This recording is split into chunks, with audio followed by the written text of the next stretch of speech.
কবিতাতে ছন্দ থাকবে কিনা? নিশ্চয়ই থাকবে। কবিতাতে ছন্দ ছাড়া কি হয়? কবিতার প্রাণ তো ছন্দ। বাংলা কাব্য সাহিত্যে এমন একজন কবিকে আপনি দেখাতে পারবেন না যে কবি ছন্দ ছাড়া কবিতা লিখেছেন। ছন্দ অর্থ হচ্ছে শব্দের সুশৃঙ্খল বিন্যাস। ছন্দ কবিতার ঢেউ দোলা জাগিয়ে তোলে।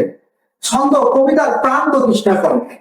আপনি কবিতা লিখছেন অথচ ছন্দ সম্পর্কে পুরোপুরি জানেন না, তাহলে ধরে নেওয়া যায় আপনার কবিতাগুলো হয়ে যাচ্ছে কোনো সাধারণ বিবৃতিমূলক রচনা। আর এই রচনাকে কবি অসীম সাহা কোনো মতেই কবিতা বলতে নারাজ। বিবৃতিমূলক কবিতা যেটা খুব বেশি কমিউনিকেট করে, ওই জাতীয় কবিতার সহজ সস্তা জনপ্রিয়তা আছে, কিন্তু ওগুলোকে আমরা কবিতা বলতে চাই না। শুধু কবি অসীম সাহাই নয়, পৃথিবীর সব বিখ্যাত কবি একমত যে ছন্দ ছাড়া কবিতা হয় না। আপনার নিষ্প্রাণ কবিতার মধ্যে প্রাণ প্রতিষ্ঠা করতে হলে আপনাকে ছন্দ অবশ্যই আয়ত্ত করতে হবে। এখন কিভাবে আপনি এই ছন্দ আয়ত্ত করবেন? আপনার কথা ভেবে সহজ সরল শব্দ দিয়ে লেখা হয়েছে আমাদের এই বইটি, কবিতা লেখার কলা কৌশল। প্রথম খণ্ডের সূচিপত্র দেখুন। দেখুন প্রথম খণ্ডের সূচিপত্র কি কি থাকছে প্রথম খণ্ডে। দেখুন সপ্তম অধ্যায়টি দেখুন।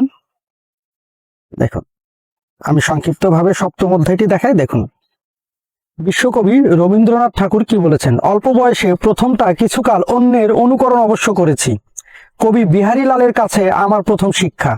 দেখুন এবার দ্বিতীয় খণ্ড,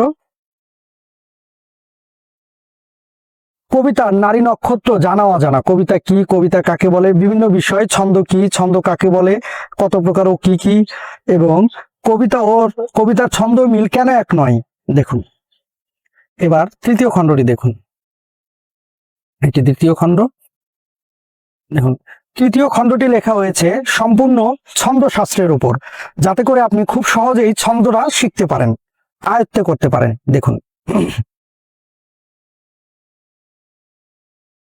দেখুন কবিতা লেখার যাবতীয় বিষয় এই বইটিতে আপনি পাবেন।